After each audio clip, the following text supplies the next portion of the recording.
మహాదేవ శ్రీమాత్రే నమః. Welcome to our channel. కర్కాటక రాశి వారికి ఆగస్టు నెలలో ఏ విధంగా ఉండబోతోంది? ప్రతి నెల ఈ విధంగా ఉండబోతోంది, ఆ విధంగా ఉండబోతోంది అందరూ చెప్తున్నారు. మరి గురువు గారు, మరి మా పరిస్థితి మాత్రం మారట్లేదు. 2022 ఆగస్టు నుండి కూడా మీ పరిస్థితి చాలా డేంజర్ జోన్లో ఉంది. సుమారుగా ఎన్నో లక్షలు, ఎన్నో కోట్లు ఉన్నటువంటి వారికి కూడా ఈ 2025, 26 ఈ ఆగస్టు నెల వరకు మొత్తం 2022 ఆగస్టు నుండి 23, 24, 25 మొత్తం తినేసింది డబ్బులు మొత్తం మిమ్మల్ని. ఈ ఇయర్స్ మొత్తం అసలు అనుకోని సంఘటనలు, అనుకోని ఇబ్బంది కలిగించే సందర్భాలు ఒకటి రెండు అని కాదు, ఎన్నెన్నో ఇబ్బందులను ఫేస్ చేసినటువంటి వారు ఈ యొక్క కర్కాటక రాశి వారు. కాళ్ళ నొప్పులు, మైగ్రేన్ అని, అదేవిధంగా గాల్ బ్లాడర్ రిలేటెడ్ కావచ్చును, కిడ్నీల స్టోన్స్ కావచ్చును,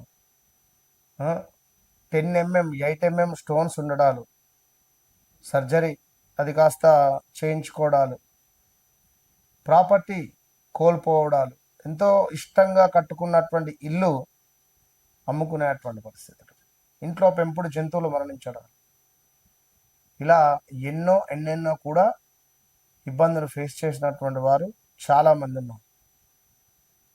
సో ఏది ఏమైనప్పటికీ కూడా మరి కర్కాటక రాశి వారు ఇంకా ప్రదేశ మార్పులు, స్థాన చలనాలు, అనారోగ్య సమస్యలు, కారు యాక్సిడెంట్స్, ఇలా ఎన్నెన్నో కూడా ఇబ్బందులు అయితే ఉన్నవి. సో చాలా జాగ్రత్త. మరి ఉద్యోగస్తులకు కొత్త అవకాశాలు లభించేటువంటి సూచనలు కనిపిస్తున్నాయి. పై అధికారుల నుండి ప్రశంసలు పొందేటువంటి పరిస్థితి ఉంది. ఆగిపోయిన బకాయిలు లేదా రావాల్సినటువంటి డబ్బు చేతికి వచ్చేటువంటి అవకాశం కనబడుతుంది. కుటుంబ అవసరాల కోసం ఖర్చులు పెరిగినా ఆదాయం కూడా పెరిగే సూచనలు ఉన్నాయి. భూమి, ఇల్లు లేదా వాహనం కొనుగోలు గురించి ఆలోచించేటువంటి అవకాశం కొందరికి కనబడుతున్నది. పెద్ద మొత్తంలో పెట్టుబడులు పెట్టేటప్పుడు అనుభవజ్ఞుల యొక్క సలహాలు తీసుకొని ముందుకు వెళ్ళండి. కుటుంబ సభ్యులతో సంతోషంగా గడిపేటువంటి అవకాశాలు ఉన్నాయి. అదేవిధంగా ఇంట్లో శుభకార్యాల గురించి చర్చలు జరగవచ్చును. కొన్ని శుభకార్యాలు చేసేటువంటి యోగం ఏర్పడబోతూ ఉన్నది. జీవిత భాగస్వామితో ప్రేమ, అనురాగం పెరుగుతుంది. వివాహం కాని వారికి మంచి సంబంధాలు వచ్చేటువంటి అవకాశం ఉంది. అయితే చిన్న విషయాలను పెద్ద సమస్యలుగా మార్చకుండా ప్రశాంతంగా మాట్లాడడం అవసరము అని చెప్పడం జరుగుతున్నది ఈ యొక్క కర్కాటక రాశి వారికి. అదేవిధంగా ఆరోగ్యం సాధారణంగా అనుకూలంగానే ఉండబోతున్నది. అయితే కొంత స్టమక్ రిలేటెడ్, నిద్రకు సంబంధించినటువంటివి కొంత ఇబ్బందులు అయితే ఉండబోతున్నాయి. సమయానికి భోజనం చేయడము, తగినంత విశ్రాంతి తీసుకోవడం మంచిది. విద్యార్థులకు చదువులో మంచి ఫలితాలు లభిస్తాయి. పోటీ పరీక్షలకు సిద్ధమవుతున్న వారికి శుభ సమయం అని చెప్పడం జరుగుతున్నది. విదేశీ ఉద్యోగ, విద్య లేదా వీసా కోసం ప్రయత్నిస్తున్న వారికి అనుకూల పరిణామాలు కనిపించవచ్చును. అదేవిధంగా ఎవరైతే కర్కాటక రాశి వారు ఉన్నారో తప్పకుండా ప్రతి సోమవారం ఈశ్వరునికి చెరుకు రసంతో అభిషేకం చేయండి.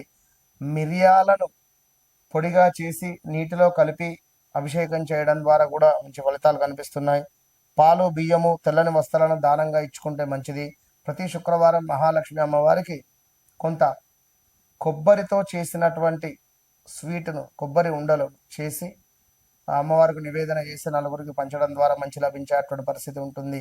కర్కాటక రాశి వారికి ఇంకా మీ వ్యక్తిగత జాతక రీత్యా నడిచే దశ అంతర్దశలు ఏ విధంగా ఉన్నాయి, ఏమిటి అనేటువంటి విషయాలను కూడా తెలుసుకునేటువంటి బాధ్యత మీది. అయితే ఉద్యోగస్తులకు మాత్రం కొత్త అవకాశాలు, ప్రమోషన్స్ గురించి కానీ, కొంతమేర బిజినెస్లో చిరాకు కలిగించేటువంటి కొన్ని సందర్భాలు ఎన్నెన్నో కూడా ఫేస్ చేసేటువంటి అవకాశాలు గోచరిస్తున్నాయి. ఎందుకంటే చాలామంది విదేశాల్లో ఉండేవారు నాతో మాట్లాడారు, స్వదేశాల్లో ఉండేటువంటి వారు కావచ్చును.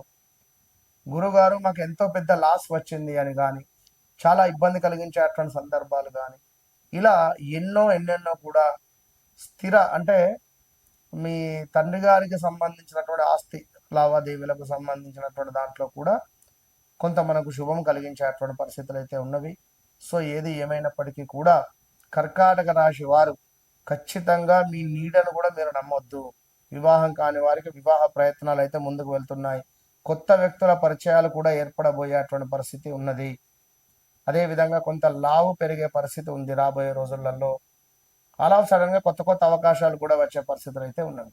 సో ఓవరాల్గా నాతో మాట్లాడక ముందు, నాతో మాట్లాడిన తర్వాత అనేటువంటి విషయాలను మీరు గమనించుకోండి.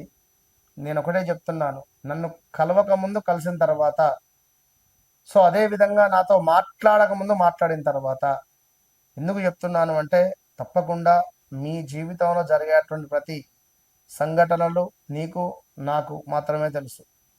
కనుక తప్పకుండా మీ వ్యక్తిగత జాతక రీత్యకై సంప్రదించండి. All the best.